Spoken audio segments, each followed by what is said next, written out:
Have you ever wondered how many batteries you'd need to keep your fridge running during a power outage? Maybe you're setting up an off-grid system or just want backup power for emergencies. Today, I'm going to walk you through the exact calculations you need to figure this out. We'll be working with a real example, which is a fridge that consumes 150 watts. By the end of this video, you'll know exactly how to calculate the right battery capacity and number of batteries needed for your specific situation.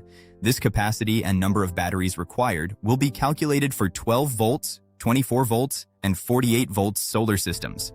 This is to help you have a stressless calculation irrespective of the battery voltage you are using.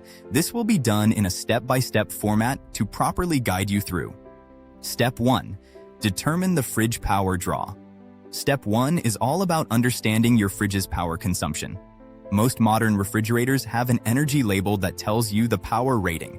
This specification detail can be found in the manual or at back of your refrigerator. For our example, we are using a fridge rated at 150 watts. But here's something important you need to know. Fridges don't run continuously. They cycle on and off to maintain temperature. A typical fridge runs about 8 to 12 hours per day, even though it's plugged in for 24 hours. But for our calculation, we're going to assume the worst-case scenario. We will calculate as if the fridge runs for the full 24 hours. This ensures we have enough battery capacity even if the fridge runs more than usual, like during hot weather, or if the door is opened frequently. So our power draw is 150 watts, and our runtime is 24 hours. This takes us to step 2. In step 2, we will calculate the total energy required to run the fridge for 24 hours. To get the energy required, multiply power by time to get energy consumption in watt-hours. So 150 watts multiplied by 24 hours equals 3,600 watt-hours. We can also express this as 3.6 kilowatt-hours when we divide 3,600 watt-hours by 1,000. This means that your fridge will consume 3,600 watt-hours, or 3.6 kilowatt-hours of energy if it runs continuously for a full day. This is the baseline we are working with. Now, this is the energy we need to deliver to the fridge for 24 hours runtime.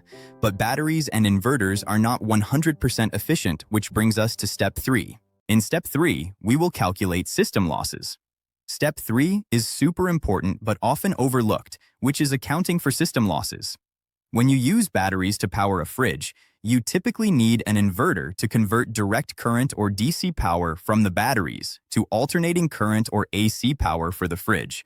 Inverters are not perfect. They lose some energy as heat during conversion. A good quality inverter has an efficiency of about 85 to 90%. Let's use 85% to be conservative. To account for this, we divide our energy requirement by the inverter efficiency. So 3,600 watt-hours divided by 0.85 equals approximately 4,235 watt-hours.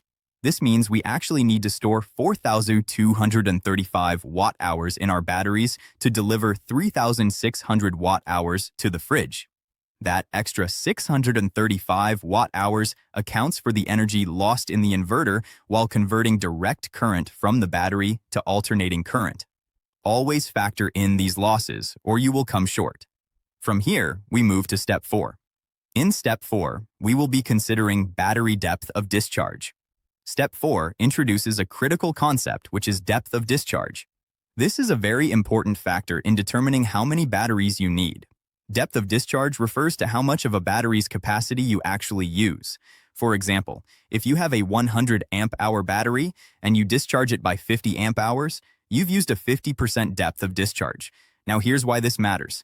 Different battery types have different recommended depth of discharge levels. Lead-acid batteries should typically only be discharged to 50% depth of discharge to maximize their lifespan. If you discharge them deeper, you will dramatically reduce how many charge cycles they'll last.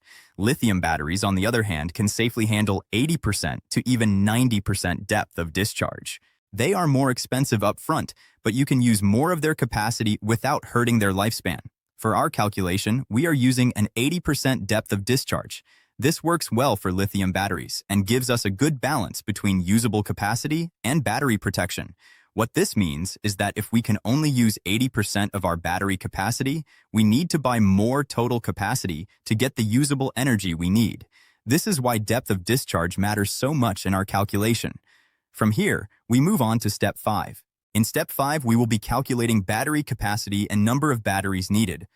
This covers calculating battery capacity and number of batteries needed depending on the voltage of the system.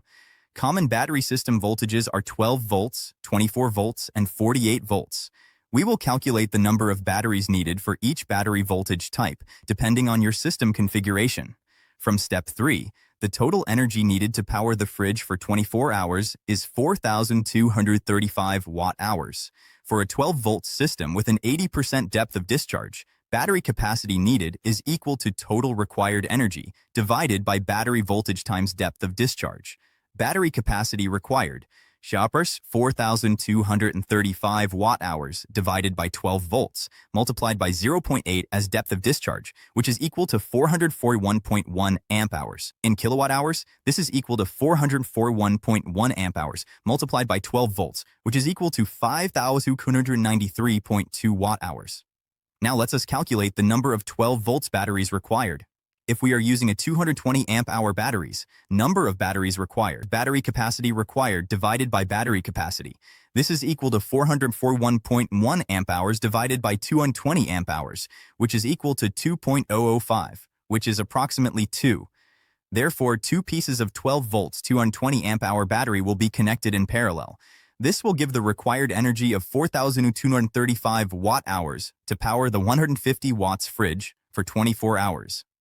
For a 24-volt system with an 80% depth of discharge, battery capacity needed is equal to total required energy divided by battery voltage times depth of discharge. Battery capacity required watt-hours divided by 24 volts, multiplied by 0.8 as depth of discharge, which is equal to 220.6 amp-hours. In kilowatt-hours, this is equal to 220.6 amp-hours, multiplied by 24 volts, which is equal to 5,294.4 watt-hours. Now let us calculate the number of 24 volts batteries required. If we are using 220 amp-hour batteries, number of batteries required, battery capacity required, divided by battery capacity. This is equal to 220.6 amp-hours divided by 220 amp-hours, which is equal to 1.003, which is approximately 1. Therefore, one piece of 24 volts, 220 amp-hour battery will be used. This will give the required energy of 4,235 watt-hours to power the 150 watts fridge for 24 hours. For a 48-volt system with an 80% depth of discharge, battery capacity needed is equal to total required energy divided by battery voltage times depth of discharge. Battery capacity required is 4,235 watt-hours divided by 48 volts, multiplied by 0.8 as depth of discharge, which is equal to 110.3 amp-hours. In watt-hours, this is equal to 110.3 amp-hours multiplied by 48 volts, which is equal to 5,294.4 watt-hours. Now let us calculate the number of 48 volts batteries required. If we are using 110 amp-hour batteries, number of batteries required, battery capacity required divided by battery capacity. This is equal to 110.3 amp-hours divided by 110 amp-hours, which is approximately 1. Therefore, one piece of 48 volts 110 amp-hour battery will be used. This will give the required energy of 4,235 watt-hours to power the 150 watts fridge for 24 hours. This brings us to the end of our lesson on how many batteries are needed to power a fridge for 24 hours.